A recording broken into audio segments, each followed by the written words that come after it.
Congruence congruence का मतलब होता है बिल्कुल सेम होना। तो अगर दो फिगर्स जो हैं वो कॉन्ग्रुएंट हैं तो इसका मतलब उनका उनकी शेप भी सेम है, उनका साइज़ भी सेम है।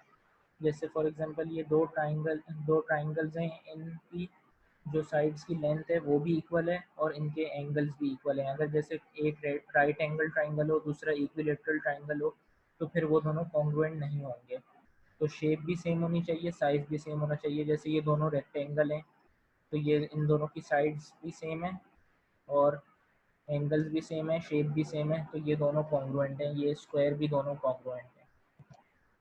कॉन्ग्रुएंट ट्राइंगल्स पे अगर हम फोकस करें थोड़ा सा, तो कॉन्ग्रुएंट ट्राइंगल्स वो होते हैं जिनकी सारी लेंथ सेम हो और सारे एंगल सेम हो। लेकिन अगर हमारे पास सारी लेंथ्स और सारे एंगल्स नहीं हैं, फिर भी कुछ रूल्स हैं जिनसे हम पता लगा सकते हैं कि ये दो ट्राइंगल्स कॉन्ग्रुएंट हैं या नहीं।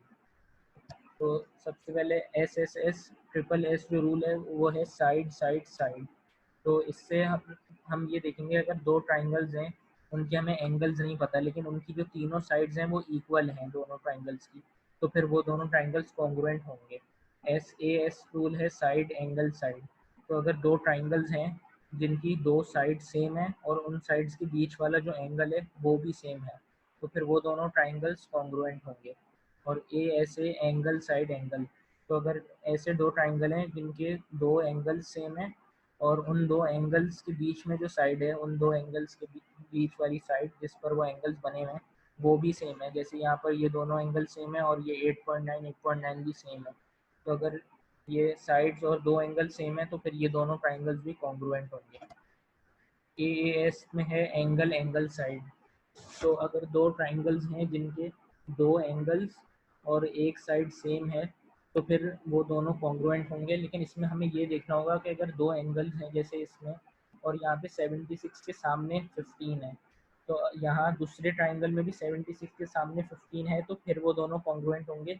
लेकिन अगर यहाँ पे 42 के सामने 15 होता और यहाँ पे 76 के सामने, तो फिर ये दोनों कॉन्ग्रुएंट नहीं होते।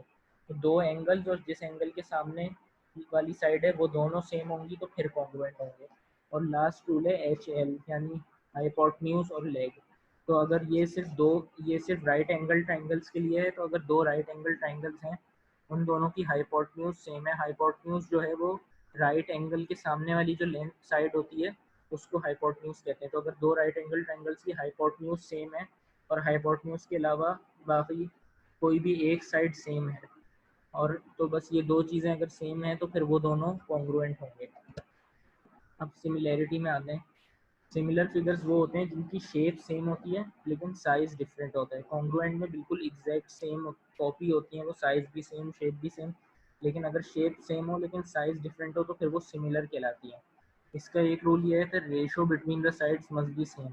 तो रेशो जो है साइड्स का वो सेम होना चाहिए। जैसे हम यहाँ की एग्जांपल देखते हैं इन दो रेक्टेंगल्स में। इस रेक्टेंगल की जो लेंथ है वो 3 और 6 है, यानी इसकी लेंथ डबल है इसकी, और इसकी जो विड्थ है वो भी डबल है। तो फिर ये जो है सिमिलर कहलाएगी। लेकिन अगर लेंथ जो है वो डबल होती और विड्थ जो है डबल नहीं होती, 4 के बजाय 6, 7, 8 कुछ इस तरह होती, डबल नहीं होती, तो फिर वो सिमिलर नहीं कहलाती। तो साइड्स का रेशो जो है वो सेम होना चाहिए और इन दोनों के एंगल्स भी सेम होने चाहिए। अगर ये दो ट्राइंगल्स हैं, इनके एंगल्स अंदर के अलग अलग हों तो फिर ये दोनों सिमिलर नहीं होंगे। अगर एंगल्स बिल्कुल सेम हो, सिर्फ जो है साइड्स में डिफरेंस हो और वो भी सेम रेशो से डिफरेंस हो, तो फिर वो सिमिलर कहलाएंगे। इसी तरह सर्कल जो हैं वो सारे सिमिलर होते हैं क्योंकि उनकी कोई साइड नहीं होती, वो एक ही शेप के सारे होते हैं, बस रेडियस अलग अलग होता है। तो इसलिए सर्कल्स जो हैं वो सिमिलर होते हैं अलग अलग रेडियस के। स्केल फैक्टर ये है कि स्केल फैक्टर वो होता है जो साइड्स का रेशो होता है। जैसे अगर हम इस एग्जांपल में देखें तो ये ट्राइंगल है, इसकी बेस 2 है, इस वाले ट्राइंगल की बेस 4 है। तो यानी बेस जो है इसकी डबल है और इसकी जो हाइट है वो भी डबल है। तो इसमें जो स्केल फैक्टर होगा वो 2 होगा। स्केल फैक्टर हम इस तरह निकालते हैं कि ट्राइंगल की एक साइड को दूसरे सिमिलर ट्राइंगल की उसी साइड से डिवाइड करेंगे। तो अगर हम 4 डिवाइडेड बाई 2 करें तो 2 आंसर आएगा, और यहाँ पे 3 डिवाइडेड बाय 1.5 करें तो फिर भी 2 आंसर आएगा। तो स्केल फैक्टर वो होता है, स्केल फैक्टर 2 है तो इसका मतलब हमने इस ट्राइंगल को डबल कर दिया तो ये ट्राइंगल बना। और अगर स्केल फैक्टर 1/2 होगा, अगर हम इस ट्राइंगल को चेंज करके ये बनाना चाहें तो फिर स्केल फैक्टर होगा 1/2, यानी हम इस ट्राइंगल को हाफ करेंगे तो फिर ये ट्राइंगल बनेगा। और इस ट्राइंगल और इस ट्राइंगल का स्केल फैक्टर जो है 3 है, क्योंकि यहाँ पे 2 को भी मल्टीप्लाई बाय 3 किया, 1.5 को भी मल्टीप्लाई बाय 3 किया। तो इसी तरह स्केल फैक्टर जब छोटे से बड़ा करते हैं तो मल्टीप्लाई करते हैं, और जब बड़े से छोटा करते हैं तो वो डिवाइड करते हैं। यहाँ इसको यहाँ से यहाँ पे लाने के लिए डिवाइड बाय 3 करना पड़ेगा साइड से। अब हम आते हैं सॉलिड्स पे। सॉलिड जो है वो 3D फिगर्स होती हैं। अभी तक हम लोग 2D कर रहे थे, तो 3D फिगर्स जो होती हैं उनकी लेंथ और विड्थ के अलावा, लेंथ और हाइट के अलावा उनकी विड्थ भी होती है, थिकनेस भी कोई होती है। जैसे फॉर एग्जांपल एक बॉक्स है, वो 3D फिगर है। तो ट्यूब जो है एक सॉलिड होता है जिसके 6 फेसेस और 8 वर्टिसेस होती हैं। वर्टिसेस जो होते हैं वो कोने होते हैं।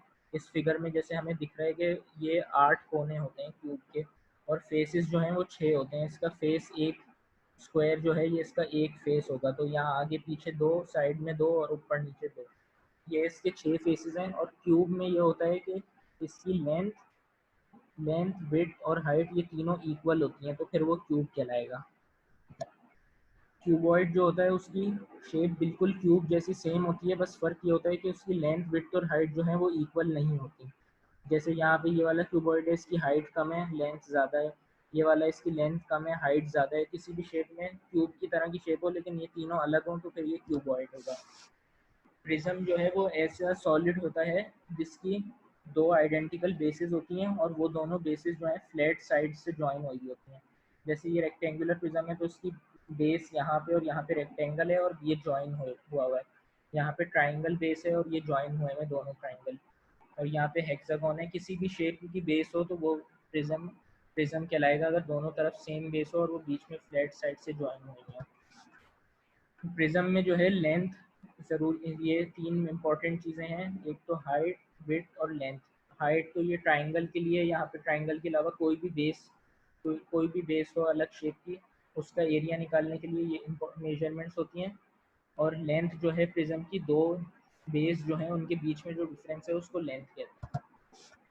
सिलेंडर जो है एक सॉलिड है जिसके दोनों साइड्स पे 2 आइडेंटिकल सर्कल्स होते हैं सेम रेडियस के, आइडेंटिकल, और वो एक कर्व साइड से जॉइन हुए हुए होते हैं। तो सिलेंडर जो है उसमें ये 2 इंपॉर्टेंट मेजरमेंट्स होती हैं, एक तो हाइट सिलेंडर की और रेडियस जो है उसके आइडेंटिकल सर्कल्स का। पिरामिड जो है वो ये होता है कि उसकी पॉलीगॉन बेस होती है, किसी भी कोई भी पॉलीगॉन हो। यहाँ पे स्क्वायर है लेकिन ये स्क्वायर, ट्राइंगल, रेक्टेंगल कोई भी पॉलीगॉन हो सकता है, और उसकी सारी साइड्स जो हैं वो एक पॉइंट पे जॉइन हो रही हैं, तो वो पिरामिड कहलाता है। तो पिरामिड के जो नंबर ऑफ फेसेस होते हैं वो उसकी बेस की जितनी साइड्स होती हैं उसके बराबर होते हैं। यहाँ पे अगर 4 साइड की बेस है, स्क्वायर है, तो इसके 4 फेसेस भी होंगे। इसका एक फेस ये रहा, 2 ये रहा, 3, 4। तो ट्राइंगल ये स्क्वायर बेस पिरामिड है। तो यहाँ पे जो बिल्कुल स्क्वायर के सेंटर से लेकर पॉइंट तक जो हाइट होगी वो हाइट कहलाएगी। कुछ लोग कंफ्यूज हो जाते हैं कि हाइट ये टेढ़ी वाली है ये वाली है, लेकिन ये वाली जो है वो हाइट कहलाती है सेंटर से लेकर पॉइंट तक, और जो पॉइंट से लेकर यहाँ नीचे तक जो टेढ़ी वाली हाइट है वो स्लांट हाइट कहलाती है। कोन जो है वो उसकी सर्कुलर बेस होती है और वो सिंगल पॉइंट पे कनेक्टेड होता है। जैसे ट्रैफिक की कोन्स होती हैं या आइसक्रीम की कोन्स होती हैं, वो सब इसी शेप में होती हैं। तो कोन में इम्पॉर्टेंट ये है कि जो सर्कल नीचे उसकी बेस है उसका रेडियस जो है वो इम्पॉर्टेंट है, और जो सर्कल के सेंटर से लेकर पॉइंट तक जो हाइट है वो इम्पॉर्टेंट है। कोन में भी एक स्लांट हाइट होती है, वो अलग है, और जो हाइट है वो सेंटर से लेकर पॉइंट तक परपेंडिकुलर हाइट है। स्फेयर जो है एक राउंड ऑब्जेक्ट होता है, जैसे बॉल है या फुटबॉल है, ये सारी जो है स्फेयर की शेप में होती हैं।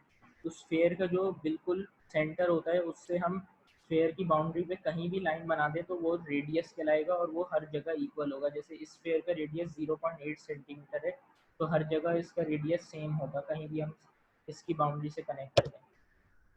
अब एरियाज ऑफ सिमिलर ट्राइंगल, तो जो सिमिलर ट्राइंगल होते हैं या सिमिलर शेप्स होती हैं उनमें एक रिलेशनशिप ये होता है कि उन दोनों की लेंथ का उन दोनों की लेंथ का हम रेशो निकालें, उसको स्क्वायर कर दें, तो वो जो है उन दोनों के एरियाज के रेशो के बराबर होता है। जैसे अगर हम ये वाला एग्जांपल लें तो ये दोनों ट्राइंगल सिमिलर हैं, और इनका स्केल फैक्टर अगर हमने निकाला तो इनका स्केल फैक्टर 3 आ रहा है, यानी 24। इस वाली साइड को हमने इससे डिवाइड किया तो 3 स्केल फैक्टर है, यानी इस ट्राइंगल की साइड्स को हमने मल्टीप्लाई बाय 3 किया तो इसकी साइड आई। तो इसकी एक साइड 8 है और 6 है, और इस वाले की 24 है और 18 है। तो अगर हम इसकी साइड्स का रेशो निकालें, इससे कोई फ़र्क नहीं पड़ता कि हम बड़े ट्राइंगल की न्यूमरेटर में लें या बड़े ट्राइंगल की डिनोमिनेटर में लें। बस ये है कि हम जिस ट्राइंगल की साइड न्यूमरेटर या डिनोमिनेटर में लेंगे, उसी ट्राइंगल का एरिया भी साइड के सामने लेना होगा। तो जैसे हमने यहाँ पे जो बड़ा ट्राइंगल है उसकी सारी मेजरमेंट्स ऊपर ली हैं, इसकी हमने 24 और डिवाइड बाई 8 किया हमने। ट्राइंगल्स की ये दोनों साइड्स को डिवाइड किया और स्क्वायर किया, और ट्राइंगल की ये वाली दोनों साइड्स को भी डिवाइड किया और स्क्वायर किया। तो ये जो है इन दोनों के एरियाज़ के रेशो के बराबर है। ये बड़े ट्राइंगल का एरिया, ये छोटे ट्राइंगल का एरिया। इन दोनों के एरियाज़ को डिवाइड करेंगे तो ये 9 आएगा आंसर। तो ये यहाँ पे मैंने दोनों साइड्स इसलिए यूज़ किए हैं सिर्फ शो करने के लिए कि ये दोनों साइड्स का रेशो बराबर होता है। लेकिन अगर हमारे पास ये 6 नहीं होता और ये वाली साइड भी नहीं होती, तो हम सिर्फ ये दोनों साइड्स यूज़ करके भी एरिया कैलकुलेट कर सकते हैं। जैसे यहाँ पे रेक्टेंगल की एग्जांपल है, यहाँ पर भी सेम चीज़ है कि ये जो है सिमिलर फिगर है, इसका स्केल फैक्टर 3 है। तो हम उन दोनों साइड्स को जो है 6 और 2 और 9 और 3 इन दोनों को डिवाइड करें और स्क्वायर कर दें, और इनके एरियाज़ को भी डिवाइड करें, तो जो इनका रेशो है वो सेम आएगा। अब वॉल्यूम्स ऑफ सिमिलर सॉलिड, जिस तरह सिमिलर शेप्स का एरिया था, इस तरह सिमिलर सॉलिड्स का वॉल्यूम है, उनमें भी यही सेम रिलेशनशिप होती है। बस फ़र्क ये होता है कि अगर दो सिमिलर सॉलिड्स हैं तो उनकी लेंथ का रेशो जो है उसका हम क्यूब करेंगे स्क्वायर के बजाय, और वो इक्वल होगा उन दोनों के वॉल्यूम के रेशो के बराबर। जैसे फॉर एग्जांपल ये दो क्यूबॉइड्स हैं, तो अगर हम इन क्यूबॉइड्स की जो साइड्स हैं, जैसे ये लेंथ है बड़े क्यूबॉइड की और ये छोटे क्यूबॉइड की लेंथ, तो अगर हम इन दोनों को डिवाइड करें फिर क्यूब कर दें, इसी तरह हर बड़े क्यूबॉइड और छोटे क्यूबॉइड की साइड्स को हम डिवाइड करें, उनका क्यूब करें, तो ये जो है वो इसके बराबर आएगा। ये बड़े क्यूबॉइड का वॉल्यूम है और ये जो है ये छोटे क्यूबॉइड का वॉल्यूम है। तो ये इन दोनों के रेशो और इनकी साइड्स का रेशो उसका क्यूब बराबर आएगा। तो ये रिलेशनशिप यूज़ करके हम लोग वॉल्यूम निकाल सकते हैं अगर हमें ना पता हो तो आगे ये कुछ प्रैक्टिस क्वेश्चंस हैं जो आपको सॉल्व करने हैं।